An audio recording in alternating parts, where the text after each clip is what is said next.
IPL ইতিহাসে প্রথমবারের মতো ট্রফি জয়ের আনন্দ এখনও ভাসছে রয়্যাল চ্যালেঞ্জার্স বেঙ্গালুরুর ভক্তদের মনে।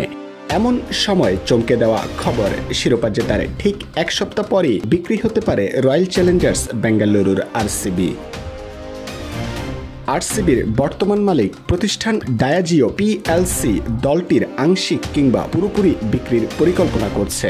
18 বছরের অপেক্ষার অবসান ঘটিয়ে প্রথমবার আইপিএল ট্রফি জেতার পর ব্র্যান্ডটির মূল্যমান এবং বাজারের আকর্ষণ বেড়েছে।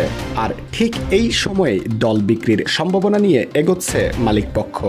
ভারতের ইউনাইটেড স্পিরিটস লিমিটেডের মাধ্যমে আরসিবি পরিচালনা করে ডায়াজিও। প্রতিষ্ঠানটি ইতোমধ্যে সম্ভাব্য বিনিয়োগকারীদের সঙ্গে আলোচনায় বসেছে বলে খবর মিলেছে। আরসিবির বাজার মূল্য কত হতে পারে সে বিষয়ে এখনও আনুষ্ঠানিকভাবে কিছু জানা যায়নি। তবে ব্লুমবার্গের এক প্রতিবেদনে বলা হয়েছে, সম্পূর্ণ মালিকানা বিক্রি হলে ডায়াজিও চাইতে পারে $2 মিলিয়ন, যা বাংলাদেশি টাকায় প্রায় 16,834 কোটি। আরসিবির বিক্রির খবর ছড়াতেই এর প্রভাব পড়ে ইউনাইটেড স্পিরিটসের শেয়ার বাজারে। মঙ্গলবার সকালে প্রতিষ্ঠানটির শেয়ারের দাম বেড়ে যায় 3.3% পর্যন্ত। যদিও এখনও চূড়ান্ত কোনো সিদ্ধান্ত নেওয়া হয়নি। বিক্রি হবে কি হবে না সেটা সময় বলে দেবে। আইপিএল জয়ের পরে চিন্নাস্বামী স্টেডিয়ামে আরসিবির বিজয় উদযাপনের সময় ঘটে যায় মর্মান্তিক এক দুর্ঘটনা।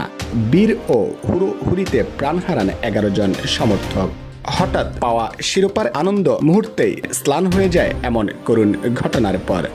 2008 সালে যখন আইপিএল শুরু হয়, আরসিবির প্রথম মালিক ছিলেন বিজয় মালিয়া, ভারতের বিখ্যাত ব্যবসায়ী এবং কিংফিশার এয়ারলাইন্সের প্রতিষ্ঠাতা।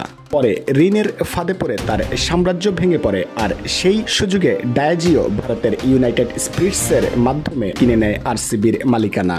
শিরোপার জন্য দীর্ঘ 18 বছর অপেক্ষা করলেও সামাজিক যোগাযোগ মাধ্যমে আরসিবি রয়ে গেছে বিশ্বের অন্যতম জনপ্রিয় স্পোর্টস টিম। ক্রিকেটে ফ্র্যাঞ্চাইজিটির ফলোয়ার সংখ্যা সবচেয়ে বেশি, যা অন্য সফল দলের চেয়েও অনেক এগিয়ে।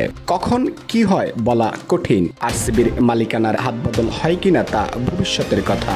তবে এত বছরের অপেক্ষার পর ট্রফি হাতে পাওয়ার আনন্দে যখন ভক্তরা মাতোয়ারা, ঠিক তখনই এমন খবর নতুন করে আলোচনার জন্ম দিয়েছে ক্রিকেট বিশ্বে।